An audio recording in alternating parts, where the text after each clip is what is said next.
사람의 마음이 하나님을 떠나버린다면, 하나님의 언약을 저버린다면 하나님은 그 성전을 버리시겠다고 그래요. 히브리 전통에는 이런 이야기가 있습니다. 하나님은 건물에 거하지 않으신다. 하나님은 말씀을 따르는 자의 마음에 거하신다. 하나님은 건물에 거하시는 게 아니라 주님이 몸으로 세우신 교회에 주의 말씀을 생명처럼 여기고 그 말씀이 나의 입의 고백이 되고 행동이 되고 삶의 방향이 되는 사람들, 오늘 그들의 삶 속에 권능과 능력으로 거하시는 거예요. 오늘 본문에서 하나님께서는 바로 그 진리를 솔로몬에게, 그리고 오늘 우리에게 말씀을 합니다. 내 이름이 있는 그곳에 내가 있겠다. 그러나 너희가 내 길을 떠나면 그 이름 있는 성전도 폐허가 될 것이다. 네가 행하면 복이요, 네가 떠나면 무너질 것이다 말씀이에요. 여러분, 여기서 우리가 살아가야 할 성전 중심 신앙, 언약에 대한 신실함을 요구하시는 하나님의 마음을 읽을 수 있습니다. 그리고 우리는 그 하나님의 말씀에 응답해야 돼요.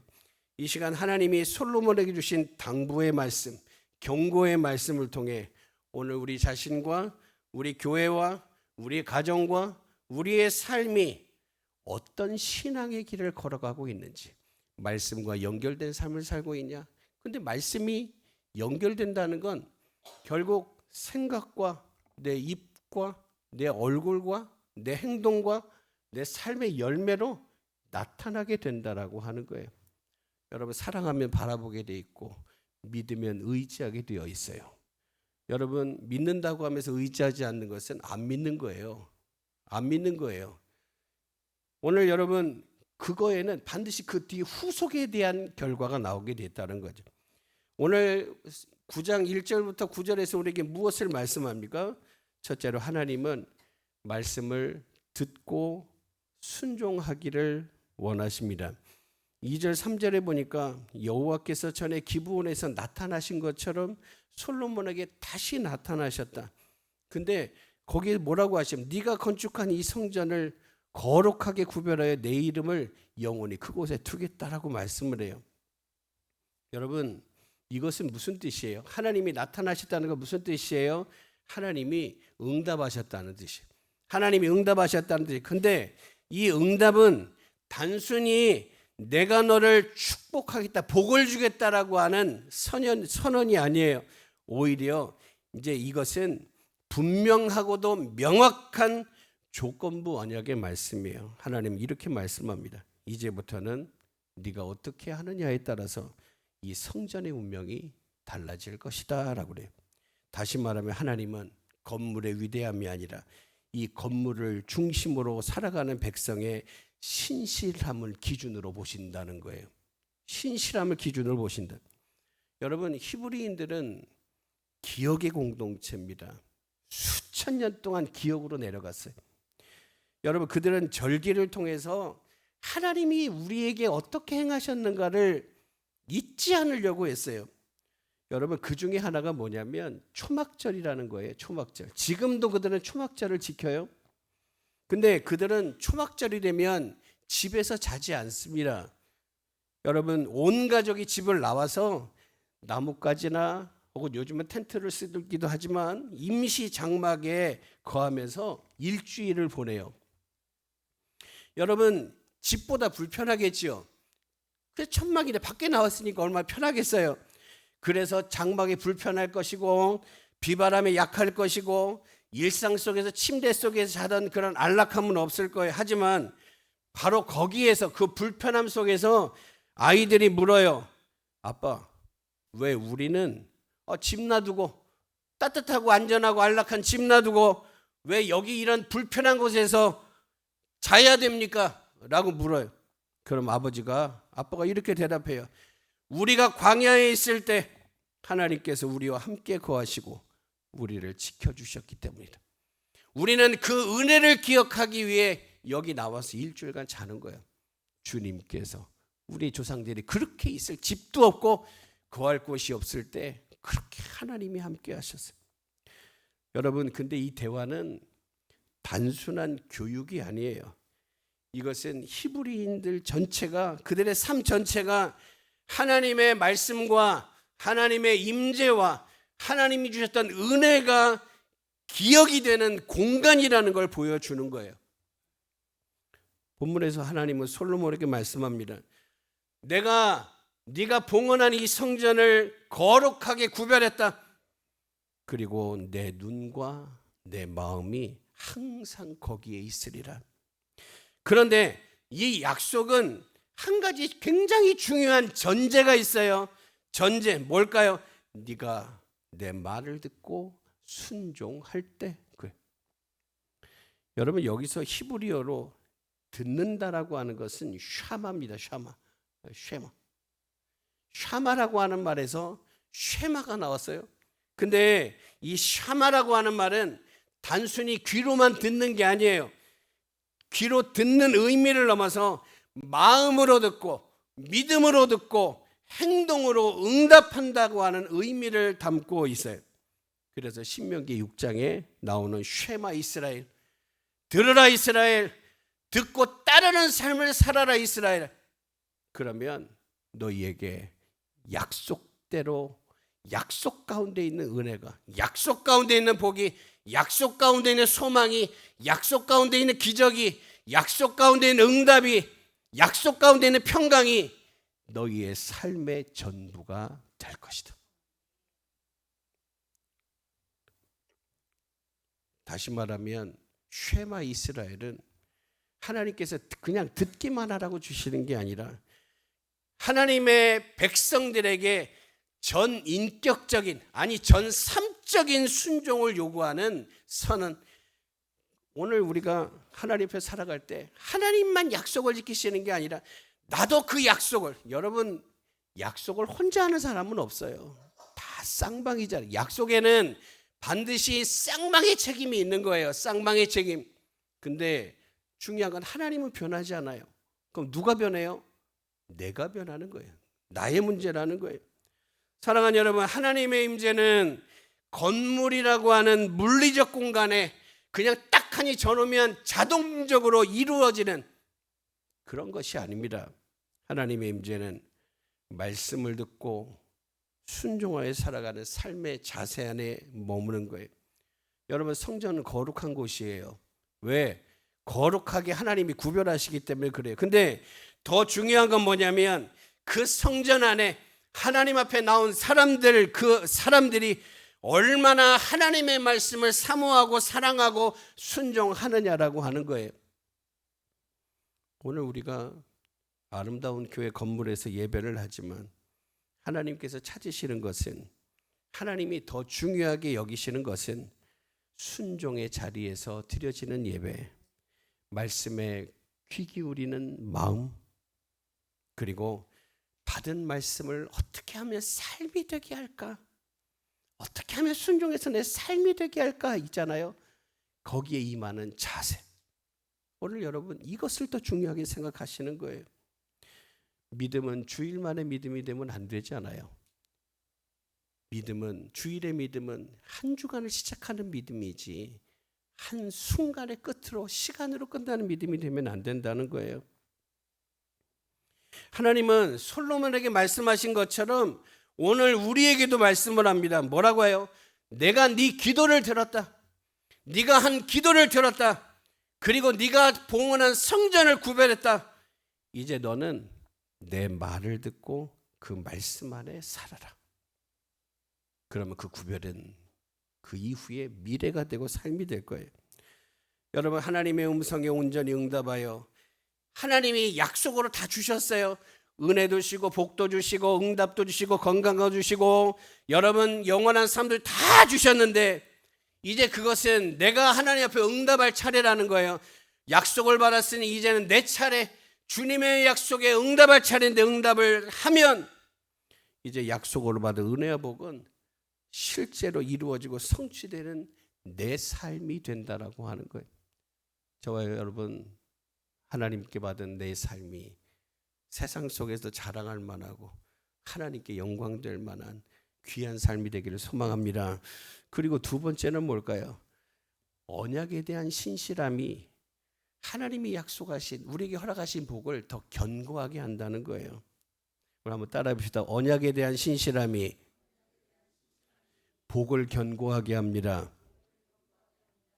여러분 4절 5절에 보면 하나님은 네가 만일 네 아버지 다윗이 행한 것 같이 내 앞에서 온전한 마음과 정직한 뜻으로 행하면, 그러면 뭐라고 그래요? 내가 이스라엘의 왕위를 너에게 영원히 견고하게 하려니와, 이렇게 말씀을 해요. 여러분 하나님이 말씀하시면서 너 어떻게 살아갈 거냐라고 할 때 본보기로 누구를 얘기하냐면 그 아버지 다윗을 제시하셔요. 근데 여러분 다윗이 완벽합니까? 아니요. 완벽한 사람이 아니에요. 완벽한 사람이 아니에요. 그는 간음죄를 졌습니다. 그리고 간음죄만 끝난 게 아니라 살인죄도 졌어요. 네. 실수도 하고 실패도 했어요. 근데 그런 사람을 향해 하나님 뭐라고 하냐면 내 마음에 꼭 맞는 사람이라고 그랬어요. 그 이유는 오늘 본문에서 드러나요. 그것은 다윗이 하나님 앞에서 온전한 마음과 정직한 뜻으로 어디에서 늘 하나님 앞에서 했다는 거예요. 하나님을 생각에서 뺀 적이 없어. 하나님의 시선을 무시한 적이 없어. 늘 하나님 앞에 살았다라고 하는 거예요. 여러분 여기서 온전한 마음이라고 하는 것은 히브리어로 레브샬렘이라고 그래요. 레브살렘. 그러니까 이게 뭐냐? 나눠지지 않은 마음. 다시 말하면 하나님을 향해 전심. 오늘 하나님을 어떻게 사랑하냐? 마음을 다해. 그죠? 마음을 다해. 여러분 그냥 내 마음 90%가 아니라 100%를 향해 하나님께 말하는 마음. 그 마음, 이게 뭐냐? 온전한 마음이에요. 그리고 정직한 뜻이라고 하는 것이 히브리어로 요셉 네페시라고 하는데 바른 동기와 진실한 열망을 담은 삶의 자세를 얘기해요. 근데 바른 동기라는 게 뭐예요? 일을 행하거나 관계를 하거나 무슨 일을 할 때에 무슨 왜라고 할 때 그것이 하나님 보시기에 그래 하고 인정하실 만하다라고 하는 거예요. 여러분 하나님은 행위보다 중심을 보십니다. 성전을 세우는 일이 아무리 거대하고 위대한 역사라고 해도 그 성전을 세운 사람의 마음이 온전하지 않고 정직하지 않다면 하나님은 기뻐하지 않으셔요. 그래서 온전한 마음, 하나님을 향한 온전한 마음, 정직한 뜻을 갖고 있는 게 중요해요. 여러분 히브리 전승, 전에 내린 이야기 속에는 이런 얘기가 있어요. 한 제자가 스승에게 물어요. 선생님, 하나님께서 우리 민족을 선택을 하셨는데 왜 우리는 여전히 고난을 받고 있습니까? 왜 우리는 여전히 고난을 겪고 있습니까? 그랬더니 이 선생님이 이렇게 얘기를 해요. 야, 하나님은 우리를 선택하신 것이 아니라 우리 조상과 맺은 언약을 기억하시는 것이다. 그래서 우리가 그 언약을 잊어버리니까, 아버지한테 듣고 배운 약속을 잊어버리고 약속과 상관없이 하니까 하나님은 고난을 통해서 기억을 회복하게 하시는. 그래요. 우리가 이렇게 살면 안 되지. 제가 아는 어떤 권사님 그런 얘기를 했어요. 1,000번제를 드렸대요. 같은 자리에 드렸다는 거예요. 같은 자리에 드렸는데 하도 남편이 속을 썩이고 가정의 삶이 어렵고 힘드니까 중단을 해버렸어요. 근데 어느 날 보니까 너무 힘든 거예요. 너무 어려운 거예요. 그러다 하나님께 기도를 했대. 하나님 왜 이렇게 어려워요? 하나님, 넌 나한테 약속 안 지켰잖아. 근데 어느 순간 보니까요, 하다가 너무 힘들고 마음의 의심도 생기고 어렵고 해가지고 1,000번제를 쌓다가 하나님 옆에 쌓다가 500 몇 번째 쭉 끊어서 버렸어요. 끝내버렸어요. 그때 마음에 생각이 나더래요. 아, 나도 하나님께 약속을 안 지켰구나. 나도 안 지켰네. 하나님께 무슨 일이 있어도 내가 그거를 빼지 않고 하겠다고 그랬는데 내가 한 말도 생각을 못했는데, 그래서 그때부터 끊었던 그 시작부터 다시 시작을 한 거예요. 다시 시작을 했는데 기가 막힌 건 하나님이 그때부터 남편의 문제를 해결하기 시작하시는, 가정의 문제를 해결하기 시작하시더라고요. 여러분, 우리는 혹시 내 문제를 다 하나님께 떠맡겨 놓고서 그리고 내가 잘못한 건 하나님은 다 이해를 해야 돼. 내가 남에게 상처를 주든 내가 실수를 하든 하나님은 다 이해를 해줘야 되고, 하나님은 다 나에게 잘해줘야 되고, 나는 못해도 하나님은 늘 이해를 해야 되고, 하나님은 늘 차선이 돼야 되고. 여러분, 우리 그렇게 생각하고 있지 않습니까? 하나님 앞에 지키지 못하는 것은 그럴 수도 있는 거예요. 내가 약하니까. 근데 그렇지 않아요. 하나님은 우리의 중심을 보세요. 너는 나에게 최선을 다했니? 최선을 다했니? 사랑하는 여러분, 하나님은 솔로몬에게 분명히 복을 약속하셨어요. 분명히 복을 약속하셨어요. 전무후무한 복이었어요. 근데 그 조건은 단호하고 분명해요. 네가 내 앞에서 온전하게 행하면 너에게 왕위를 영원히 견고하게 하리라. 근데 6절 7절에 보면 반대도 얘기해요. 만일 너희나 너희 자손이 아주 돌아서서 나를 따르지 아니하고 그러면 내가 너희에게 준 땅에서 끌어버린다. 여러분, 이것은 단순한 벌이 아니에요. 하나님이 백성이 언약을 깨뜨릴 때 언약의 결과도 사라진다고 하는 공의의 원칙이에요. 여러분, 그렇잖아요. 이행을 안 했으니까 결과도 없어지는 거예요. 과정이 없어지니까 결과도 없어지는 거예요. 근데 그거를 우리는 이해를 하려고 하는, 아니, 이해가 필요한 게 아니라 그거는 당연한 모습이에요. 여러분, 기도해야지 응답이 있는데 기도 안 하고 응답이 와요? 그거는 될 수가 없는 일이에요. 하나님은 정하신 과정이고 법칙이라고 하는 거예요. 여러분, 이스라엘은 하나님과 언약을 맺은 백성입니다. 그리고 그 언약이라고 하는 건 쌍방적인 거예요. 하나님은 늘 변함없이 신실하세요. 변함없이 약속을 지키셔요. 문제는 인간 쪽의 불순종과 무관심이에요. 그렇다면 오늘 우리는 하나님의 말씀을 어떻게 대하고 어떻게 살고 있을까요? 하나님의 말씀은 단순하게 내가 읽고 나 혼자 읽고 묵상하는 책이 아니라 내 삶의 천국을 향하여 하나님의 영광을 향하여 살아있는 기준이고 반드시 나아가야 될 방향. 여러분, 말씀 없이 구원이 됩니까?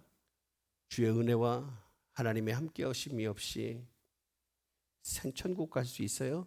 아니요, 그건 될 수 없는 일이에요. 하나님의 복은 단지 삶과 상관없이 내가 그냥 하나님께 구하면 무조건 받는 게 아니라 하나님이 원하시는 삶을 살아갈 때 주어지는 열매예요.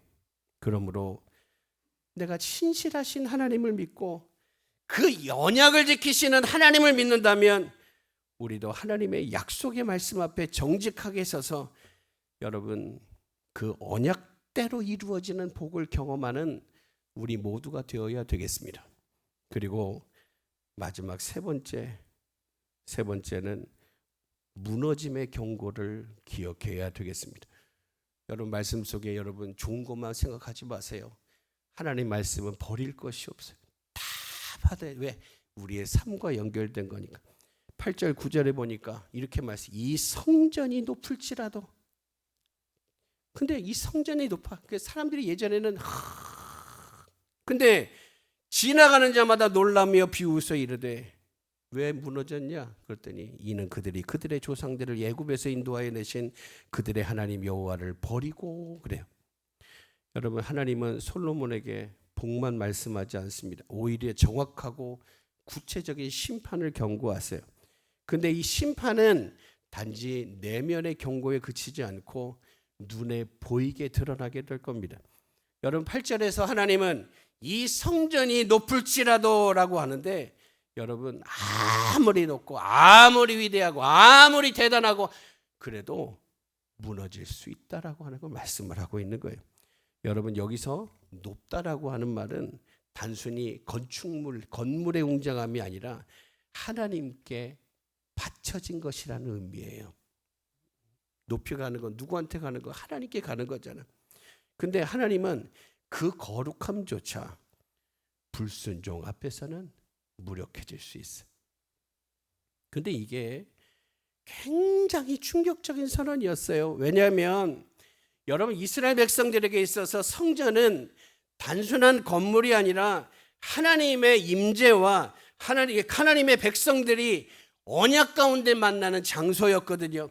그런데도 하나님은 너희가 나를 떠나면 이 성전도 폐허가 될 거고 지나가는 사람들이 다 보고 놀라며 왜 이렇게 됐는가라고 말할 것이다라고 하고 있는 거예요. 여러분, 히브리인들은 예레미야 7장 4절부터 11절에서 예레미야가 예루살렘이 멸망하기 전에 성전 뜰에서 외쳤던 장면을 이야기를 많이 한다고 그래요. 여러분, 예레미야가 성전이 무너지기 전에 백성들에게 이렇게 외쳤어요. 너희는 여호와의 성전이라, 여호와의 성전이라고 말하나 너희가 이 집을 도둑의 소굴로 만들었도다. 그런데 이런 예레미야의 외침에 당시 백성들은 안타깝게도 이렇게 생각을 해요. 아니요, 우리 안에는 성전이 있으니까 괜찮아. 하나님이 거기 계시니까 우리는 안전이야. 이렇게 생각을 했어요. 그렇게 얘기를 하는 사람들에게 예레미야가 또다시 선포를 해요. 야, 성전 자체가 너희를 구원하지 못해. 너희가 하나님 말씀을 떠나면 성전도 무너질 것이다. 그리고 그 예언은 그대로 성취가 됩니다. 예수님 오시기 586년에 바벨론의 왕 느부갓네살이 성전을 무너뜨려 버려요. 그 웅장했던 성전이 돌 위에 돌 하나도 남지 않아요. 싹 무너지게 되는 거예요. 여러분, 하나님의 공의는 감정이 아니라 언약에 대한 반응이에요. 하나님의 심판은 감정적인 보복이 아니에요. 그것은 약속을 지키지 않은 것에 대한 정당한 결과라고 하는 거예요. 그래서 오늘 본문 9절에 보니까 이는 그들이 그들의 조상들을 애굽 땅에서 인도해 내신 여호와를 버리고 다른 신을 따라가서 그를 경배하며 섬겼기 때문이다. 하나님은 사람을 창조하신 목적이 하나님만을 경배하며 섬기는 것이라고 분명히 하십니다. 하지만 사람이 우상을 섬기게 된다면 그 결과는 내가 그 하나님의 창조 목적을 파괴하며 그 모든 결과까지 파괴하는 것이 되는 거예요. 그래서 비록 그것이 하나님이 거하시는 성전이라 할지라도 온 세상에 충만하신 하나님은 그것을 버리신다고 한다는 거죠. 오늘 우리는 솔로몬을 통해 하나님의 경고의 말씀을 듣고 있습니다. 이것은 옛날에 살았던 솔로몬을 넘어서 오늘 우리에게도 주시는 경고의 말씀이에요. 그러면 오늘 우리는 하나님 말씀을 얼마나 진지하게 듣고 있을까요? 혹시 하나님의 경고를 혹시 형식으로 듣고 있지는 않습니까? 심판은 가능성의 문제가 아닙니다. 심판은 불신앙으로 인해서 불순종이 반복되고 반복될 때 현실이 되는 거예요. 그러므로 오늘 우리가 성전의 거룩함보다 이제는 성전 안에 채워진 우리 마음의 순결함, 순종함을 더 귀하게 보시는 하나님 앞에서 나를 구별하고 예수 그리스도 안에서 정결하게 되어 드려야 될 때라고 하는 것을 우리가 다시 한번 기억해야 되겠습니다. 사랑하는 여러분, 하나님은 오늘 우리에게도 같은 방식으로 말씀하시고 같은 방식으로 일을 하세요. 우리가 기도하면 하나님은 반드시 들어요.